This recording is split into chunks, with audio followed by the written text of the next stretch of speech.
Hello everyone, and welcome back to our final color to go through here in the Disney Lorcana full set review. Welcome if you haven't already, and if you like some of these videos, you can subscribe. I don't really do too much YouTube, but I might start with Disney Lorcana because it's quite fun, and I'm looking forward to doing more content. But yeah, let's dive right in. Going right along to Steel. Let's start off with one of the newer cards we've seen here. I think came out in the app today, the Taka Heartless. So seek the heart. During your turn, whenever this character banishes another character in a challenge, you gain 2 lore. So instead of having to quest to gain lore, it can kill things and gain lore. 6 costs 5/5 is pretty strong. It's able to do, a lot of what you want to do as far as controlling the board early. I'm a pretty big fan of this card. I would say it's probably a 3-star card. It has the ability to really, swing the game there and help control the board while winning the race. Not as good as Aladdin is, the 7-cost Aladdin, but it definitely is a really good role player, and is something Steel was kind of lacking, I think, a way to finish the game as far as a color identity of its own. It usually relied on other things and was a support color until this point, I think. But very strong, maybe 3.5. Let's go 3.5. But yeah. Next up, Starkey Hook's Henchman. When you have a captain in play, so Captain Hook or Captain Rogers, I don't know, it gets +1 lore, so it's fine. It's a little weaker, obviously, than the card right next to it, but it's an okay card. I wouldn't really put it in any constructed deck, but who knows? Maybe if you have a bunch of Captain Hooks, like the 1-cost ones, then you can really make this quest for a bit, but just pretty medium, 2 stars. Not really something I'm looking forward to doing too much with, but let's keep on going here. So Plasma Blaster. I haven't seen this one yet. An item, 3-cost, uninkable. Pay 2 and tap it to deal 1 damage to a chosen character. You don't have to say pew pew and use it, but it doesn't hurt. That's fair, it doesn't hurt. Well, this might hurt some of your opponent's characters, but I don't know. Uninkable hurts it a bit as far as playability. An item is okay, but 1 damage isn't often enough to really swing things. It's a little overcosted for what it does. I can see this being a terror in Limited, but I'm not really looking forward to this constructed. I'd say 2. Maybe there's a world where this is good, but I'm gonna pass for now. Next up, we have Lilo, Galactic Hero, from the TV series, I should say. 3 cost 4/2, quest for 2. Pretty, medium stats. It'll hit hard and quest for a bit, but not really something I'm looking forward to playing out there. Being vulnerable to the 1-mana 2/2s that exist in the game. So 2 stars, questing for 2 is the only thing that really saves it here, and being inkable. But same can be said actually about the person right next to it, Aladdin. 2/1 quest for 2. Not actually that bad. There's not that many cards that have 1 attack only and more than 2 health early in the game. So this will actually trade up most of the time, or at least trade with the 1-mana 2/2 that we've seen across all the colors. But Aladdin's definitely getting me some feels there, and maybe make for some Sapphire Ruby Aladdin decks that use the 7-cost Aladdin to really win the game. But this isn't really play that kind of gets the ball rolling on that front. Solid card. Definitely will see play in most Steel decks that want earlier plays, as it again doesn't trade down too often because there's not too many things that deal 1 damage, but solid for sure. Next up is 4-cost Donald Duck Musketeer. Bodyguard, so it enters the play exerted, and during your turn, your Musketeer characters gain evasive. They can challenge evasive characters. So not only does it help defend other things around you, 2/5 is okay stats. It can also attack and challenge some evasive cards, but as you can see, we're all the way to Steel, and there's really not that many evasive cards that we've seen, so I'm holding out on this ability right now. I'm giving this a 2 because I don't really feel like it's doing much for us, and the stats aren't the greatest for wanting to challenge, but it's okay. It could be better as more evasive cards come to the game, and maybe bodyguards become more important, and maybe musketeers are more important too then. But for right now, I'm gonna go on to the next card here. So next up here we have Ransack. Draw 2 cards, then discard 2 cards. It's an odd effect. So on the front face value of it, you're down 2 cards or down a card, because you've spent a card and you've drawn 2 and you've lost 2. So you've spent the card in your hand and the 2 cards you're discarding to get 2 cards drawn, which isn't great. But there are a lot of cards which have diminishing returns, such as some of the Sapphire ramp spells that really don't have much effects going later in the game. So it could be okay. Especially since this is an inkable card, it can really help make use of those cards later in the game, where you don't have to just put another card to your inkball for no reason. So it's fine. I'm going to give it a 2. It's not really great. It could definitely trick some people into playing it who shouldn't, but it has its uses. It'll be played a little bit. I know what I have to do. Simba, rightful heir. During your turn, when this character banishes another character in a challenge, you gain 1 lore. Okay. So similar to Taka, which we saw, which cost 1 more and was inkable. This is not inkable, quite a bit smaller. And yeah, I'm not about this one. I'm going to give this a 1 star here. Sorry, Simba. You're out of here. Captain Hook, thinking a happy thought. He doesn't have any of those. I guess maybe some kind of destruction or, the ending of Peter Pan is happy thought to him. But hey, now there is a 1 cost 1/2 Captain Hook, which we saw at the Disney Expo. Also, we'll see in a little bit here. This can shift on top of, which is pretty good. So it attacks as a 5/5, and characters with cost 3 or less can't challenge this character. It's pretty strong. Being able to play for 3 is pretty cheap. Being able to check a card like we saw in the previous video with Sapphire, like the 5 cost or Aurora, which is for 3 as well. This thing kills quite a bit, and characters with the cost 3 or less can't challenge this character is a pretty nice way to protect itself. A lot of ways I imagine people are going to be, challenging things is with smaller units into bigger ones that have just the right kind of stat line to make it so they don't die themselves and can trade again. But this one definitely has a home. I'm not thrilled about the uninkable part, but it is cheap enough to where I think that's okay. Going with 3 stars for Captain Hook, just because you got a happy thought. Next down here, some good ones. Hans, 13th in line. Whenever this character quests, will deal 1 damage to the chosen character. I'm a big fan. I'm a big fan of this Hans. I think this is the better Hans. The other one's the Emerald one, which quests for 3, same stats but no ability. Being able to essentially ping, as we call it, for free every time it quests, huge deal. Lets you pair some of your smaller attacks into bigger characters there and help take them down. Cleans up a lot of the mess that goes along there. And it also has 2 lore, which is a big amount there. Giving this one, I think, 3.5, 4 stars. Not quite 4, but it's in the middle there. It's a very strong card, and it's made it into most of the steel decks I played deck that don't get too gummed up on 4, don't want to go too bigger, because it's a perfect, what we call mid-range card. Yeah.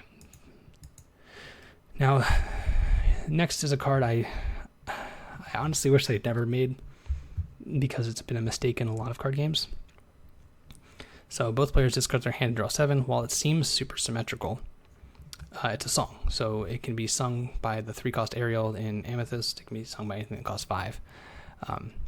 These type of effects are never symmetrical, especially since this one can be free. So in Magic, there was a card I think they pre-banned back in the day, which early 2000s, called a Memory Jar, which is a 5 cost card that's stuck in play that you can sacrifice at any point to make both players discard their hand and draw 7 cards. So almost the same card.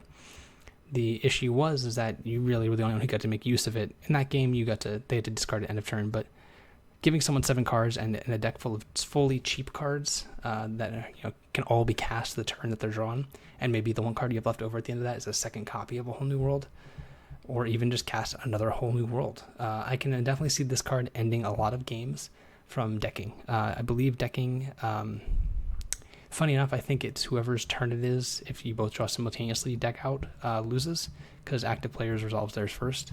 So you'd actually kill yourself, not them. But this card, power level, it's probably the 4.5, 5. It's 4.5. It's up there with the best cards in the game. It's scary to think that this exists this early in the game, because historically they've all been not great for games to exist like this. This is one of the cards that makes it so that a deck that's kind of bent on playing a longer late game is very unfeasible, I'd say, because a deck with a ton of aggressive cards can just even outcard you, even though you're the one playing the more expensive, maybe card advantage cards. This one just, in an aggressive deck, play all my cards out, play an Ariel, cast this for no cost, and then play more things out before you can even get started is really, really kind of scary on turn 4. But a very strong card. I don't think anything's going to get a 5 cost or 5-star rating, not in the game yet. They haven't made any mistakes that bad, but this is close to it. Yeah, let me do that. So, next up, Musketeer Tabard. I don't know how to pronounce things. All for one, one for all. Whenever one of your character's bodyguard is banished, you may draw a card. Uninkable, unplayable. I'm getting out of here with that. It may look good with some things with bodyguard, but you're giving up a card to maybe draw a card sometimes. I mean, granted, they're probably going to have to deal with some of your cards eventually, but it's a whole 4 cost to maybe draw cards later in the game. No, pass. All right, next up here, Break. So I love the name. It's a perfect name. It just does what you think it does. Banish the chosen item. 2 cost. Now, these are the kind of cards that make me think that there's going to be no such thing as sideboarding in this game, because they're making flexible cards that have some utility inkable, so that you can play them in your starting deck and have the effect you want sometimes, but also be able to play it as an inkable card when it's not relevant. But this card's great, and when it's going to be relevant, it's going to be great. It's going to be 3-star card, role player. It does what you want it to when you want it to. Yeah, not much to say. Now, before this next card was previewed, I think that we were all very scared of a Amethyst Amber aggressive deck using the Lilo and the Maleficent to really kind of just not care that your opponent's challenging and killing some of your characters. But then they printed something like this so that it's so easy to catch back up and kind of destroy all your opponent's things in one fell swoop. Huge reason I think that I think those aggressive decks are not as good as they could be, which I think is good. Having some balance to it, having some play to it, and on a card that does have some diminishing returns. Granted, it's not too many because it's a song for some reason too. Even if it wasn't a song, I think this would see play. Uninkable though, so that's kind of a knock against it, but solid 4-star card, one of the best cards in the game, one of the best reasons to play Steel. Huge card for the game, and yeah, definitely have included at least 3 copies in every Steel deck I played. Not quite 4 because sometimes you don't need as many things depending on what else you're playing with it, but we'll get to that in a minute. There's a couple cards which we'll see in the next row, which mean I don't think you have to play 4 of this, but you could, and totally fine. As much as we love Kronk, because it's all coming together, oh yeah. Not the greatest, not the worst. Similar stats to Ka. Doesn't have an effect though. Giving him a solid, 2. Not going to see play, maybe 1. Sad, but maybe Kronk will have his day in the sun eventually. Can't wait for Kronk, Friend of Squirrels, to come out. Quote me now on that one. Kronk, Friend of Squirrels. That's going to be the name for one of them eventually. But yeah. One of the other cards and reasons to be Steel, there's a lot of reasons to be Steel. I think Steel is very, very poised to be one of the best cards, or best colors in the game to start, if not the best color, is Giant, or Tinkerbell Giant Fairy. So it's giant. It doesn't make much sense, but it's there. Hey. So Shift 4 plays on top of any other Tinkerbell, which we've seen a couple in Emerald. There's another one in Steel just to pair with it. When you play it, it deals 1 damage to each opposing character. So that's a reason you want to play 4 copies of Grab Your Sword, dealing 2 to everything. This deals 1 to everything. A lot of things will have some damage already marked on them from combat, or some just have 1 willpower to begin with. So this being able to just ping them all off is pretty great. The second part of the effect, when this banishes a character in the challenge, you may deal 2 damage to the chosen opposing character, is absurd. So not only can this thing attack most of the time immediately with Shift 4, having come to play off the shifted unit, when you play things, it pings them, and when you kill something on the attack, say they have 1 tapped card, you get to then shoot something else for 2, which if it had 3 willpower or less is dead because it already got 1 damage put on it. Tinkerbell is probably one of the best cards in the game as well. It's 4, if not 4.5. It's not a 5. It's as close as we're going to get for it right now. But super solid card. I wouldn't play... And it's also inkable. Let's just not forget that it's also inkable for whatever reason. It's just very, very powerful card. One of the cards I'm looking to get my hands on and play with in most any Steel deck, or any deck almost, because Steel is just that good. But yeah, big fan. Next up, we have Simba, Future King. Now this is the Simba I think that has the most likely chance of being played. I don't think it's particularly great. When it enters, you may draw a card, then discard so you loot. Its stats aren't very good. It makes use of some uninkable cards later in the game that might not matter, such as the rampant growth effect in Sapphire, or anything else that's uninkable, but it's really, you're not getting much for it. You're getting a 1/2. Only really, I would see it being played in decks that want to play a Whole New World. Or you might draw a second copy of Whole New World and not be able to play it, because you can never have a Whole New World and then play a second one, and you can't ink them. So this will see play in decks that have a Whole New World, but that's about it. 2.5 stars I'd give it. it'll see play in a whole new world decks. That's really where I'm seeing it. Maui, Demigod. Big numbers, big lore, big numbers. This isn't going to grace constructed play. It doesn't do anything really. It's just kind of flashy and big. I'm giving it a 1 star. We're not going to see this being played and constructed, but it's cool. It's a cool card, and the art's great. And whenever you hear someone say the art is great on a set review, that just means the card's not very good. Next up, Cerberus. Cerberus. I just forget Cerberus and Cerberus. Cerberus, blah. So 5 cost, 5/6 lore 1. I feel like there was more text to it, but I guess not. It looks weird that it doesn't have text. But yeah, this card is just pretty medium. It's big body, quest for 1, but it's just not great. I could see maybe it exists on a curve and a stat line where it matters, but really just another 1 star throwaway card, really. Here we have another Mickey, however. So Bodyguard. So it comes down tapped. Other Musketeer characters get +1 strength while it's in play. I'm not, again, happy with how the bodyguards look. They're not really... There's no, there's a couple 3-cost 1. There's one 3-cost 1 and one 2-cost 1 we'll see in a bit, but they're not really... I think this kind of card would be something you'd want to be a little bit cheaper and a little bit more fragile and maybe not be a bodyguard to then make it so that it's the thing that helps your bodyguards that your bodyguards can protect as well. As it stands, I'm not convinced. It's a 2-star card, and I'm not really on it. I'm kind of off it. But the card I'm not off, and I'm very happy about, is Beast, Hard-Headed. This could be a big reason why items are not very heavily played, especially when the game first releases, and the items are just kind of medium, and why items that cost more than 3, I think, are just never going to be played. That's because this card is inkable for some reason. A card like this, the templating of how it feels and what it does feels like it'd be an uninkable card to me. But the fact that it's an inkable 5-cost 4/4 lures for 2, again, the inkable part and the lure for 2 part really feel like this is pushed to me. Also, when you play it, you banish an item, and yeah, it's a very strong card. This is getting a solid 3. It's not amazing. It doesn't win the game by itself, but it is a super awesome kind of role player. That it gets probably 3.5 rating there for sure. It's at least 2 of in most of my steel decks because I don't know what people are going to play just yet. I don't know how the metagames are going to develop. If there's a lot of item-based decks out there, which there aren't too many, mainly the Lantern, the thing that reduces costs in Amber, is probably the one that you want to break the most. But I can imagine that being obnoxious too. Imagine you're playing an Amethyst or an Amber Steel deck against an Amber Steel deck, and you both are playing the Lantern into Beast. Whoever's going first is going to be able to, beast the other Lantern before the other person and put them 2 turns behind. So yeah, that could be kind of obnoxious, I'm sure, but solid card, very solid.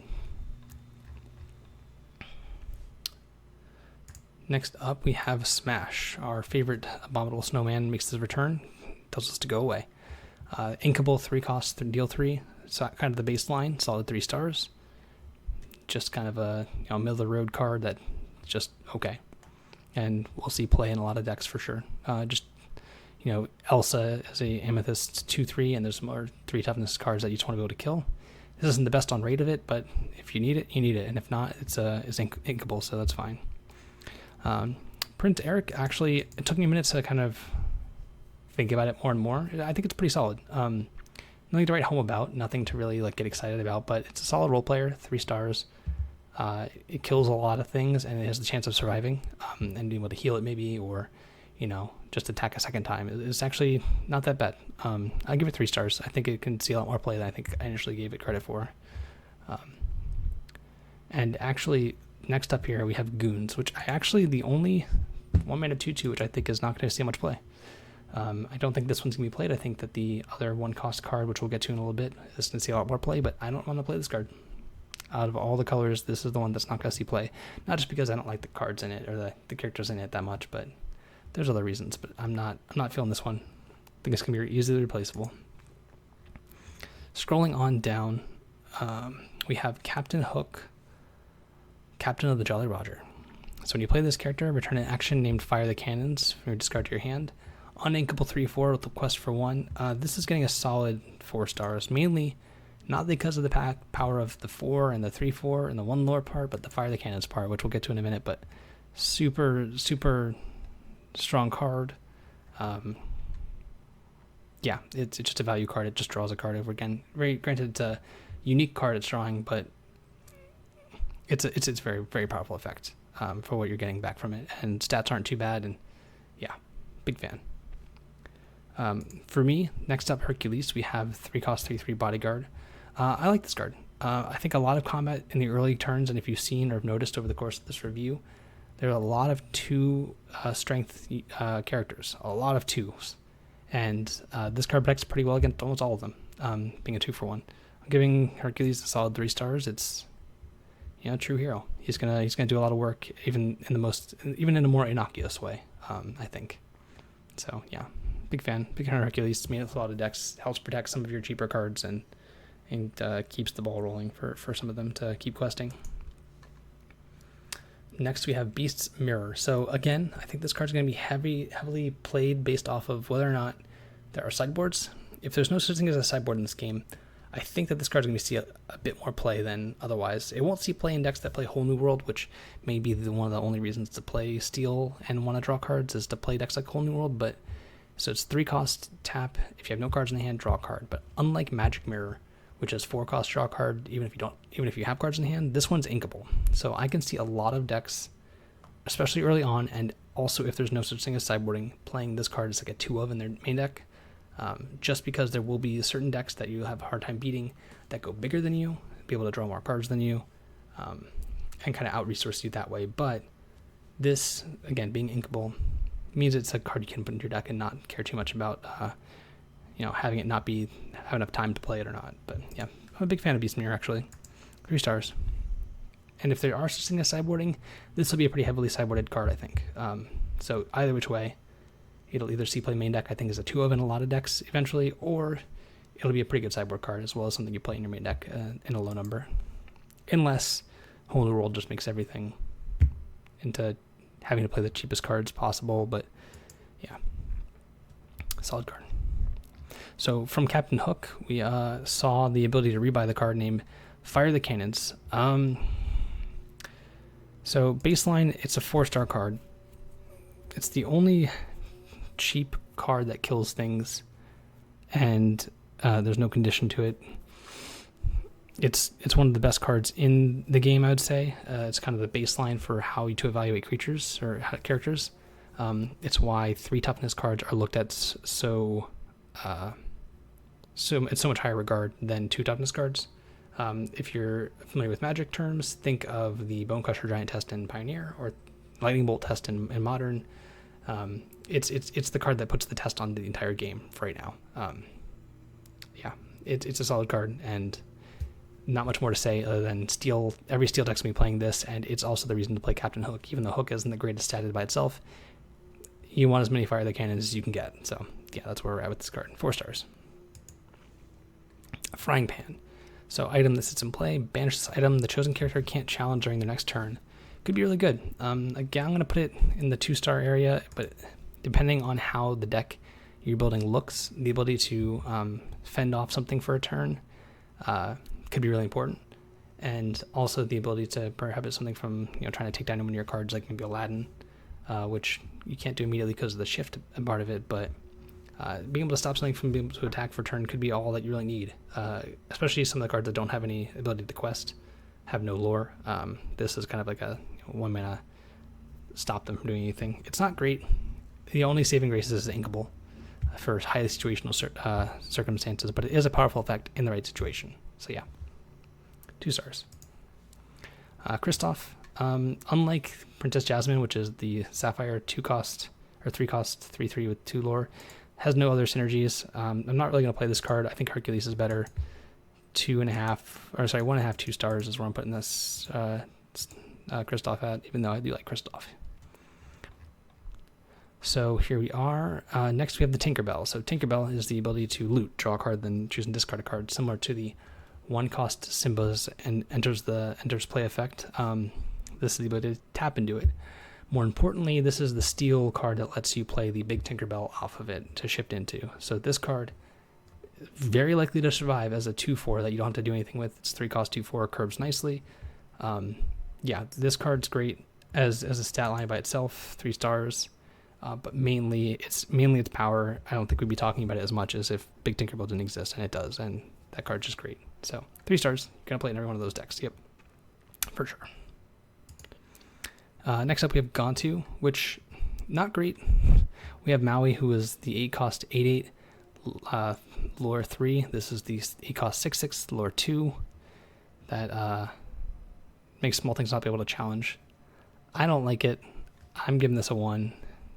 He's a big dum-dum. He's pretty good, but he's not really what you're going to be winning games with, and it's going to be too late to stop an onslaught of small things at this point because they're just going to quest and win that way. So, no thank you.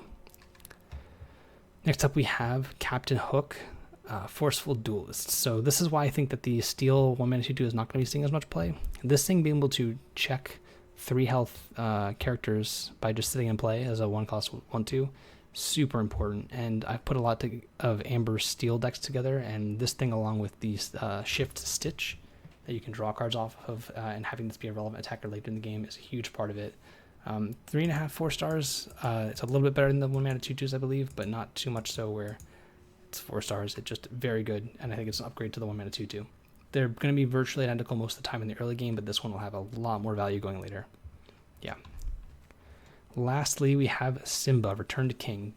Thank goodness he's inkable. So 4/6, Challenger 4. During your turn, this character gains evasive, so he can, basically when he attacks, he kills anything. 7 mana, functionally 8/6. Sure, it's not great. Only saving grace not being 1 is that it's inkable, but it's not really what I want to be doing. But there's plenty of things in Steel that are, and I'm glad we went through them all together. I hope you enjoyed all of the stuff you saw here on the channel. We'll be doing more stuff like this, and also going over some decks and maybe some metagame things once we have some data from the game. And of course, some of the bigger events that come by, I'll be looking to play in. And hope you guys liked what was going on here. If you have your own thoughts or opinions on what I was right about, what I was wrong about, call me dumb. That's fine. I'm over it. But thanks for tuning in, everyone. See you guys next time with whatever we got next coming. But I'm excited for the next few weeks and the rest of the release of Lorcana. So, till next time.